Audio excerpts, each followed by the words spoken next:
10वां दिन शिव महापुराण द्वितीय भाग। एक हिरण्याक्ष वध। एक बार भगवान शिव पार्वती के साथ काशी नगरी में आए। वे काशी को अपनी राजधानी बनाकर रहने लगे। भैरव को काशी नगरी का रक्षक बनाया। वे वहाँ तरह तरह की लीला करते हुए सुखपूर्वक रहने लगे।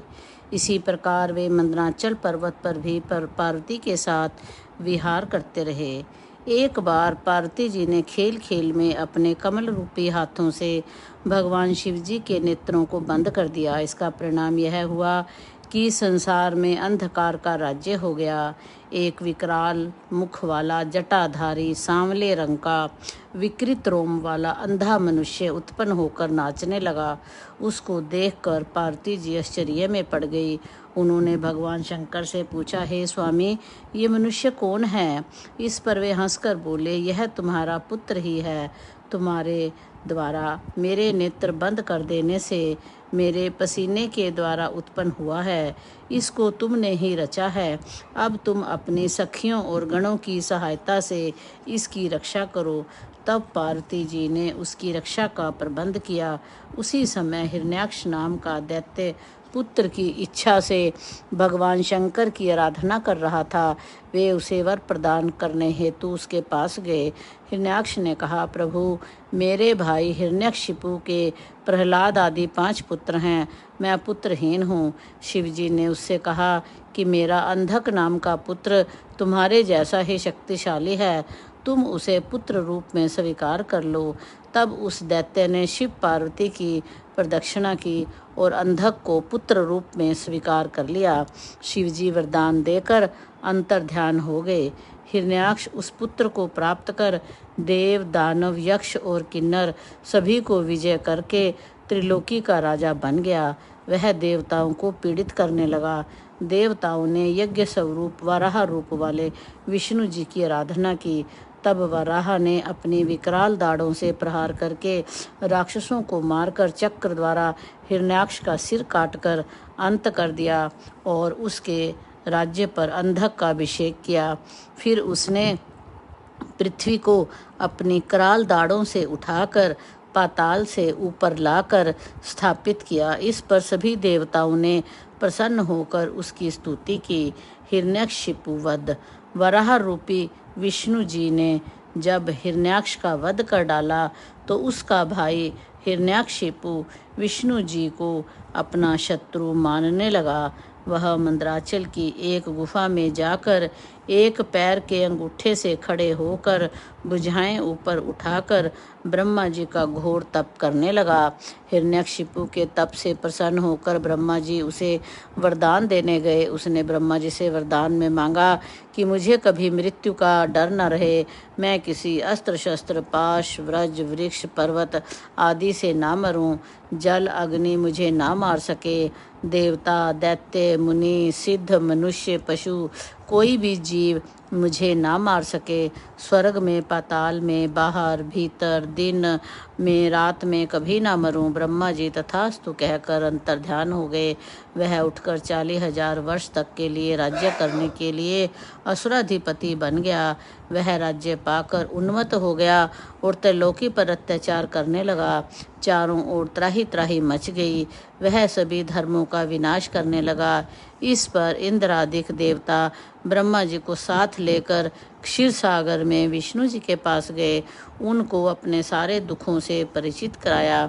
विष्णु जी ने उन्हें हिरण्यकशिपु का वध करने का आश्वासन दिया। इसके बाद विष्णु जी नरसिंह का रूप धारण कर उसके पास गए। उन्होंने सब राक्षसों का वध कर दिया और निर्द्वंद्व इधर उधर घूमने लगे। हिरण्यकशिपु के पुत्र प्रहलाद ने उनकी बहुत प्रशंसा की। वे अपने पिता से बोले, आप इनकी शरण में चले आइए। परंतु वह नरसिंह से युद्ध करने लगा। बड़ा घमासान युद्ध हुआ। नरसिंह के आगे उसकी एक ना चली। नरसिंह ने उसे अपनी जंघाओं पर रखकर उसके मर्म स्थानों को अपने नखों से विदीर्ण कर दिया। उसकी मृत्यु के पश्चात प्रहलाद का राज्याभिषेक किया गया। इस प्रकार भगवान विष्णु से अंधक का जन्म, हिरण्याक्ष का वध, प्रहलाद को राज्य प्राप्ति आदि की कथाएं आप लोगों को सुनाई। अब अंधक की कहानी सुनिए। एक बार अंधक से उसके भाइयों ने हंसी मजाक में कहा कि अब तुम्हारे राज्य में कोई प्रयोजन नहीं होना चाहिए। तुम्हारे पिता हिरण्याक्ष तो मूर्ख थे, जो नेत्रहीन विकृत रूप वाले पुत्र को शिवजी से ग्रहण किया। तुम राज्य चलाने के योग्य कदापि नहीं हो। भला कहीं दूसरे व्यक्ति से उत्पन्न पुत्र भी राज्य का अधिकारी हो सकता है? राज्य तो हम करेंगे, तुम्हारा राज्य पर कोई अधिकार नहीं है। यह सुनकर अंधक बहुत ही दुखी हुआ और रात्रि में उठकर चुपके से जंगल में जाकर घोर तपस्या करने लगा। उसने देखा कि तपस्या से कोई फल प्राप्त नहीं हो रहा है, तो उसने अपने शरीर को अग्नि में जलाना चाहा। यह देखकर देवता डर गए और ब्रह्मा जी के पास गए। ब्रह्मा जी उसे वरदान देने आए। उसने ब्रह्मा जी से अमरता मांगी और कहा, मेरे नयनों में फिर से रोशनी आ जाए, राज्य मुझे प्राप्त हो और प्रहलाद आदि मेरे भाई मेरे भृत्य बन जाएं। मेरी मृत्यु किसी व्यक्ति द्वारा ना हो, यहाँ तक कि श्री हरि और स्वयं शिवजी भी मुझे ना मार सकें। ब्रह्मा जी ने कहा, यह असंभव नहीं है, तुम कोई अन्य वरदान मांग लो। इस पर अंधक ने कहा, मैंने जो बातें कही हैं वो तो मुझे मिलें, परंतु शिवजी को छोड़कर मुझे कोई दूसरा न मार सके। ब्रह्मा जी तथास्तु कहकर अंतर्ध्यान हो गए। वह घर आ गया और अपना राज्य प्राप्त किया। प्रहलाद आदि सब भाई उसके भक्त हो गए। वह करोड़ों वर्ष तक राज्य करता रहा, परंतु बाद में वह कुसंगति में पड़ गया। उसने वेद मार्ग पर चलना छोड़ दिया। उसने पुत्रों, ब्राह्मणों और गुरु का त्याग कर दिया। एक बार वह मंदरांचल पर जाकर महल बनवाकर उसमें विहार करने लगा। उसके मंत्रियों ने उसे सूचना दी कि एक जटाधारी साधु के पास एक सर्वांग सुंदर स्त्री है, उसे तुम ले आओ। परंतु उसे लाने के लिए वह स्वयं न जाकर अपने मंत्रियों को भेज दिया। तब उसे मंत्री जटाधारी शिवजी के पास पहुंचकर उनका मजाक उड़ाने लगे तथा उनकी पत्नी पार्वती को मांगने लगे। उनकी बात सुनकर शिवजी हंसकर बोले, मैं तो एक योगी महात्मा हूँ और सबका स्वामी हूँ तथा पाशुपत व्रत कर रहा हूँ। यह मेरी शक्ति सर्वसमर्थ है। उससे जाकर अपनी इच्छा प्रकट करो, जो चाहो वर मांग सकते हो। यह बात सुनकर उन्होंने सब बातों से अंधक को परिचित करवाया। यह सुनकर राजा अंधक क्रोधित हो गया। इसके बाद अंधक क्रोध में भर गया और मद्रापान करके सेना को साथ लेकर शिवजी से युद्ध करने हेतु चल पड़ा। शिवजी के गणों ने गुफा का मार्ग बना कर रखा था। शिवजी के गणों से मार खाता हुआ कामाग्नि से दग्ध होकर आगे को बढ़ता रहा। शिवजी के गणों ने अंधक को मारकर उसके सैनिकों को भगा दिया। उनमें बड़ा भारी युद्ध हुआ। जंगल के जानवर मांस चर्बी खाकर खून पीकर आनंद करने लगे। शिवजी ने पार्वती से कहा, देखो इस संसार की कैसी अनोखी गति है। कभी कभी स्त्री के प्रसंग में अपनों से ही युद्ध करना पड़ जाता है। कहाँ तो मैं पशुपत व्रत करने यहाँ आया था, परंतु यहाँ से दूसरा व्रत करना पड़ रहा है। इससे तो दूसरे वन में चलना चाहिए। इतना कहकर भगवान शंकर दूसरे वन में तपस्या करने चले गए, परंतु पार्वती जी उसी वन में रह गई। वह शिवजी की प्रतीक्षा मंदरांचल पर ही करती रही। वीरक गण उसकी रक्षा करते रहे। उसी समय काम से पीड़ित होकर अंधक उस गुफा में प्रवेश कर गया। उसने 505 दिन तक बिना कुछ खाए पिए निरंतर युद्ध किया। उसने वीरक को घेर लिया। देवताओं की शक्तियां पार्वती जी की रक्षा करने लगी। देवताओं की शक्तियों ने रणभेरी बजाई। वीरक सचेत होकर युद्ध करने लगा। नारायणी, ब्रह्मी, गौरी, इंद्राणी आदि देवियां अपने अस्त्र शस्त्रों से युद्ध करने लगी। 1000 वर्ष तक युद्ध चलता रहा। फिर भगवान शंकर भी वहां आ गए। अंधक ने भगवान शंकर के पास अपना दूत भेजकर पार्वती जी की मांग की। भगवान शिवजी ने क्रोध में भरकर दूत को समझाकर युद्ध का संदेश भेजा। तब अंधक महाबली गिल राक्षस को आगे करके शिवजी से युद्ध करने आया। उसने गुफा पर वज्र से प्रहार करके पार्वती पर वज्र से प्रहार किया। उसकी सेना ने शंकर जी की गुफा को तोड़ डाला। इस पर भगवान भोले शंकर ने श्री हरि आदि देवताओं को बुलाकर अपने गणों के साथ भयंकर युद्ध शुरू कर दिया। इस युद्ध में विधस नामक दैत्य ने ब्रह्मा विष्णु इंद्र सूर्य चंद्रमा आदि समस्त देवताओं को निगलकर पेट में भर लिया। केवल वीरक गण शेष रह गया। तब भगवान शिव जी ने सामदेव का गान किया। फिर सूर्य के समान अपने प्रकाशित शरीर से अट्टहास किया। इस बीच वह दैत्य नंदी को भी निगल गया। क्रोध में भरकर शिव जी ने अपने तीव्र बाणों से विधस को मारकर सभी देवताओं को उसके पेट से बाहर निकाल लिया। शुक्राचार्य मरे हुए दैत्यों को फिर से जीवित कर रहे थे। इस पर एक फल की तरह शिवजी शुक्राचार्य को निगल गए। इससे दैत्यों का बल क्षीण होता चला गया। देवताओं ने दैत्यों को मार मार कर व्याकुल कर दिया।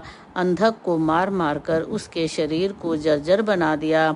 मरते समय अंधक ने शिवजी की स्तुति की तो शिवजी ने प्रसन्न होकर उसे अपना गणपति बना दिया।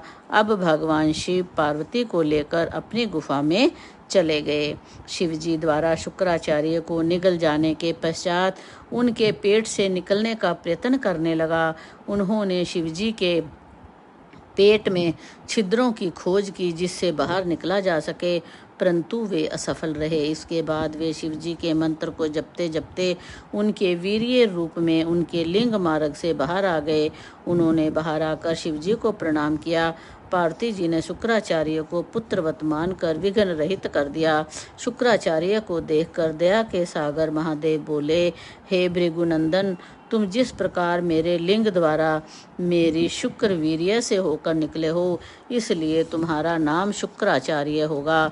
बहुत समय पहले की बात है कि शुक्राचार्य ने वाराणसी में जाकर विश्वनाथ भगवान शिव का ध्यान करके भारी तप किया। वहाँ पर उनका ज्योतिर्लिंग स्थापित कराकर एक सुंदर कुएं का निर्माण कराया। इसके पश्चात 32 शेर पंचामृत से शिवलिंग को 1,00,000 बार स्नान कराया। कमल पत्र पुष्पों और सुगंधित द्रव्यों से शिवलिंग का पूजन किया। शिव सहस्त्र नाम और दिव्य स्रोत्रों से शिवजी का पूजन किया तथा हजारों वर्षों तक अपने चित्त को एकाग्र करके शुद्ध किया। शिवजी ने उनकी तपस्या से प्रसन्न होकर प्रकट हुए और उनसे वर मांगने को कहा। शुक्र जी ने पुलकित होकर शिवजी को प्रणाम किया और हाथ जोड़कर उनकी स्तुति की। शिवजी ने वरदान में उन्हें मृत संजीवनी विद्या प्रदान की, जिसके द्वारा मृत व्यक्ति को फिर से जीवित किया जा सकता है। भगवान शिवजी ने बताया, इस सत्येश्वरी विद्या के प्रभाव से तुम जो चाहोगे वे सभी कार्य संपूर्ण होंगे। तुम मेरे प्रभाव से सूर्य से भी ऊपर विले तारा बनकर चमकोगे। तुम्हारे उदय होने पर सभी विवाह आदि मांगलिक कार्य संपन्न होंगे। इस प्रकार वर प्रदान कर शिवजी उसी लिंग में अंतर्ध्यान हो गए। इस प्रकार भगवान शिवजी से शुक्राचार्य जी को मृत संजीवनी विद्या प्राप्त हुई।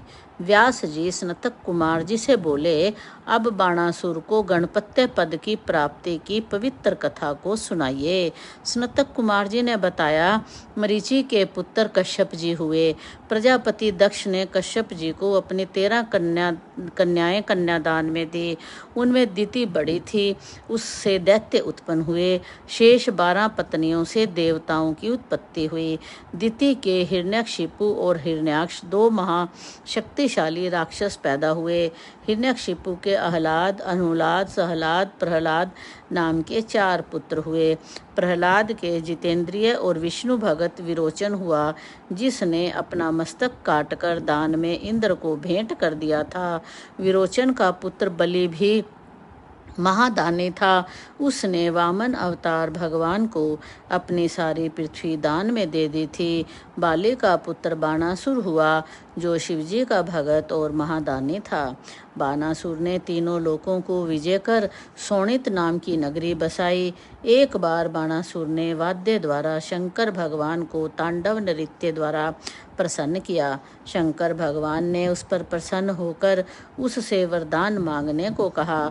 बाणासुर ने भक्ति पूर्वक उसके चरणों में प्रणाम करके उनके गणों में अपना निवास मांगा। भक्त वत्सल भगवान शिव उनके पास ही गणों सहित निवास करने लगे।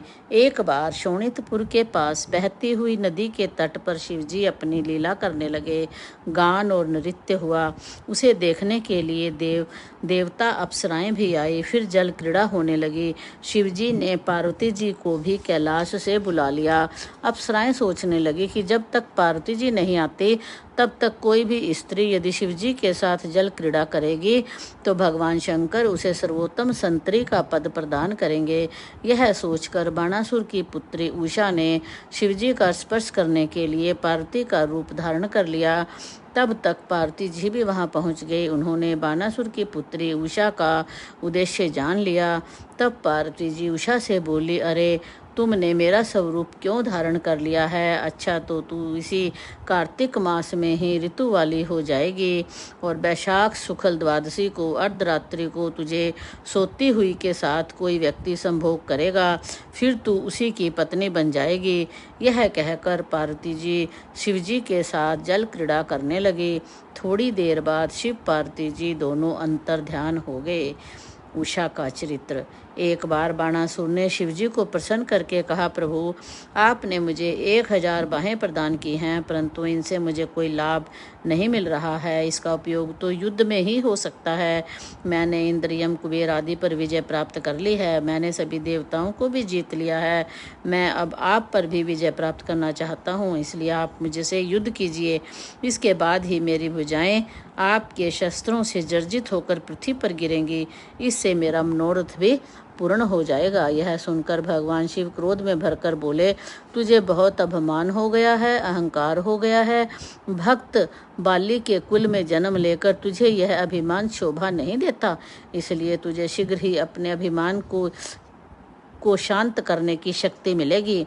किसी शक्तिशाली व्यक्ति से अकस्मात तेरा युद्ध होगा और तेरी ये पर्वताकार विशाल भुजाएं एक एक करके पृथ्वी पर कटकर गिर जाएंगी। तब तेरी स्थापित शास्त्रशाला में उत्पात मचेगा। तब समझ लेना कि तेरा बुरा समय निकट है।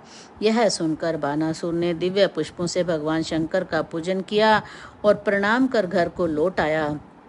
एक दिन की बात है कि बाणासुर अपनी ध्वजा को देखकर प्रसन्न मन से सोचने लगा कि ऐसा कौन पराक्रमी है जिससे मेरा युद्ध होगा। उसी समय वहां काल का आगमन हुआ। बाणासुर की पुत्री उषा वहां सुंदर वेश में उपस्थित थी। वैशाख का महीना था। रात्रि में श्री हरि का पूजन किया करती थी। रात्रि को वह गुप्त स्थान में अंतःपुर में सो रही थी। तब मायावश भगवान श्री कृष्ण के पुत्र अनिरुद्ध ने उसके साथ जबरदस्ती शारीरिक संबंध बनाकर पुनः द्वारका को लौट गए। उषा ने अपने को दूषित समझकर सखियों से शरीर त्यागने की बात कही। उसकी बात सुनकर कुष्मांड की पुत्री चित्रलेखा ने उसे पूर्व का वृतांत सुनाया। उस पर उषा उस गुप्त पति को प्राप्त करने का उपाय सोचने लगी। तब चित्रलेखा ने सभी देवता, गंधर्व, सिद्ध, नागों आदि के चित्र बनाकर उषा को दिखाए। मनुष्यों में उत्तम राम, कृष्ण, अनिरुद्ध, प्रद्युम्न के चित्र बनाए। निरुद्ध के चित्र को देखकर उषा ने चित्रलेखा को बताया कि इसी ने मेरे शील का हरण किया है। तब चित्रलेखा ने उसका नाम, वंश आदि बताकर उसकी बहुत प्रशंसा की। उषा अनिरुद्ध पर मोहित होकर उन्हें पाने की उत्कंठा दिखाने लगी। इस पर चित्रलेखा ज्येष्ठ कृष्ण चतुर्दशी को द्वारका गई। चित्रलेखा ने योग द्वारा अंधकार फैलाकर अनिरुद्ध को सैया सहित उठाकर क्षण भर में शोणितपुर आ गई। उषा ने आश्चर्यचकित होकर उससे काम क्रीड़ा करने लगी, परंतु उसकी जानकारी द्वारपालों को हो गई। द्वारपालों ने इसकी सूचना बानासुर को दी। अपनी कन्या का दुष्कर्म देखकर बानासुर को महान आश्चर्य हुआ। बानासुर ने उषा के कमरे में जाकर अनिरुद्ध को देखा और क्रोध में भरकर उस लीला युक्त अपूर्व सुंदर व्यक्ति से बोला, तुमने मेरी पुत्री को दूषित कर दिया है, इसलिए तू युद्ध के लिए तैयार हो जा। उसके सैनिक अनिरुद्ध को पकड़कर बाहर ले आए। इस पर अनिरुद्ध ने उन सैनिकों को मारकर पुनः उषा के पास चला गया। बानासुर ने अपने मंत्री युद्ध प्रवीण कुष्मांड को अनिरुद्ध से युद्ध करने भेजा। अनिरुद्ध शिवजी द्वारा रक्षित थे, इसलिए कुष्मांड उस पर विजय प्राप्त करने में असफल रहा।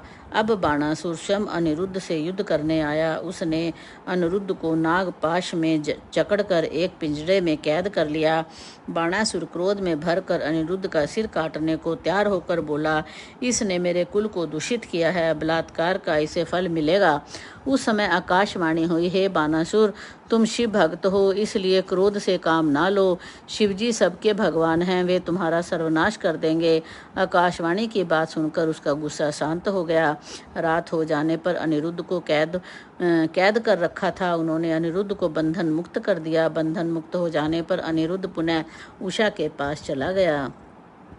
इधर द्वारका में अनिरुद्ध को ना देखकर महल में स्त्रियां रोने धोने लगी। श्री कृष्ण को महान दुख हुआ। बाद में नारद जी ने आकर बताया कि अनिरुद्ध को बाणासुर ने कैद कर रखा है। यह सुनकर भगवान श्री कृष्ण द्वारका से यादवों की एक भारी सेना लेकर अनिरुद्ध को छुड़ाने के लिए चल दिए। 18 अक्षौणी सेना के साथ श्री कृष्ण ने बाणासुर की राजधानी शोणितपुर को घेर लिया। बाणासुर भी युद्ध के लिए चल पड़ा। बाणासुर के साथ भक्त की रक्षा के लिए शिवजी भी आ गए। भगवान श्री कृष्ण और शिवजी का अद्भुत युद्ध होने लगा। शिवजी के तेज के कारण श्री कृष्ण के सैनिक ठहर नहीं पाए। श्री कृष्ण ने शीतला नामक ज्वर का प्रयोग किया, परंतु शिवजी ने उसे भी शांत कर दिया। इससे श्री कृष्ण के विषम्य का ठिकाना ना रहा और फिर श्री कृष्ण सहित सब ने मिलकर शिवजी की स्तुति की और हे प्रभु, मैं आपकी आज्ञा से बाणासुर की भुजाएं काटने हेतु आया हूँ, आप आज्ञा प्रदान कीजिए। महादेव बोले, आपका कथन सत्य है, मैंने बाणासुर को श्राप दिया है, आप इसका वध कर सकते हैं। तब श्री कृष्ण ने जी भरण करके बाणासुर की भुजाएं काट दी। श्री कृष्ण अपने पुत्र वधु और पुत्र के साथ उसको मारकर कुटुंब सहित द्वारका गए और वहां पर भारी उत्सव मनाया गया। बाणासुर अपनी अज्ञानता पर शिवजी के पास जाकर रोने लगा और बहुत दुखी महसूस होने लगा। तो शिवजी के सामने जब उसने नृत्य किया तो उस पर उन्होंने कहा कि वर मांगो। तो उसने वर मांगा कि शिवजी ने उसे अपने गण पत्ते का फल प्रदान किया। जब देवों की भलाई में देवी ने महिषासुर का वध कर दिया तो महिषासुर के पुत्र गजासुर ने उग्र तपस्या करके ब्रह्मा जी को प्रसन्न कर दिया। तीनों लोगों को विजय प्राप्त कर ली।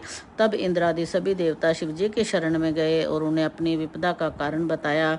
इस पर शिवजी त्रिशूल लेकर गजासुर का अंत करने को चल पड़े। उन्होंने गजासुर का सिर काटकर त्रिशूल से टुकड़े टुकड़े कर दिया। गजासुर को मारे जाने पर देवता प्रसन्न हो गए। जब भगवान श्री हरि ने दिति के पुत्र को मार दिया था तो दिति को इससे महान दुख हुआ था। तब निरिहाय ने आकर दिति को सांत्वना दी और देवताओं पर विजय पाने का निश्चय किया। उसने दिति के पुत्र के मारे जाने का कारण ब्राह्मणों को माना, इसलिए उसने ब्राह्मणों का वध करना प्रारंभ कर दिया। काशी नगरी को ब्राह्मणों का मुख्य स्थान समझकर वह काशी पहुंच गया। वह काशी में ब्राह्मणों का वध करने लगा। निरहाय दिन में मायावी मुनियों की भांति ध्यान लगाकर उनके बीच में बैठ जाता। रात्रि होने पर उनकी पर्णशाला में जाकर चीर कर खा जाता। एक बार शिवरात्रि के दिन वह शिव भक्त ब्राह्मण को खाने हेतु गया, परंतु वहां ब्राह्मण शिव कवच पहने हुए था, इसलिए उसे ना खा सका। बल्कि शिवजी ने प्रकट होकर अपने मुष्टि प्रहार से उसका अंत कर दिया। बिंदल और उत्पल नाम के 2 दैत्य थे। उन्होंने तप करके भगवान शंकर से यह वरदान मांगा कि हम किसी से ना मरें। वरदान प्राप्त करके बहुत अभिमानी बन गए। उन्होंने सारे ब्रह्मांड पर विजय प्राप्त कर ली। देवताओं ने उनके अत्याचारों से तंग आकर ब्रह्मा जी के पास जाकर अपना दुखड़ा सुनाया। ब्रह्मा जी बोले, हे दैत्यों, इन दोनों दैत्यों को केवल जगत जननी पार्वती ही मार सकती है, इसलिए धैर्य धरो, भगवान शिव जी का ध्यान करो, वे ही भक्त के भयकारी हैं। उनके पश्चात भगवान शंकर की प्रेरणा से नारद जी बिंदल और उत्पन्न दैत्यों के पास गए, पार्वती जी के रूप की प्रशंसा करने लगे। पार्वती जी के रूप की प्रशंसा सुनकर दोनों दैत्य कामांध होकर पार्वती जी के अपहरण की योजना बनाने लगे। एक दिन पार्वती जी अपनी सखियों के साथ गेंद खेल रही थी। दोनों मायावी दैत्य शिव गणों का रूप धारण करके वहां पहुंच गए और पार्वती पर कटाक्ष करने लगे। पार्वती ने खेल खेल में ही अपनी गेंद को दोनों दैत्यों पर मारी। गेंद के लगते ही दोनों मायावी राक्षस चक्कर खाकर पृथ्वी पर गिर पड़े और उनके प्राण पखेरु उड़ गए। वह गेंद शिवलिंग रूप में दर्शन देने लगी। वह जगह ज्येष्ठेश्वर के पास कंदकेश्वर के नाम से प्रसिद्ध हो गई। शिवलिंग के प्रकट हो जाने से ब्रह्मा, विष्णु, इंद्र आदि सभी देवता वहां उपस्थित हो गए और भगवान शिव की स्तुति करने लगे। बोलो शंकर भगवान की जय। 10वें दिन की कथा यहीं पर समापन।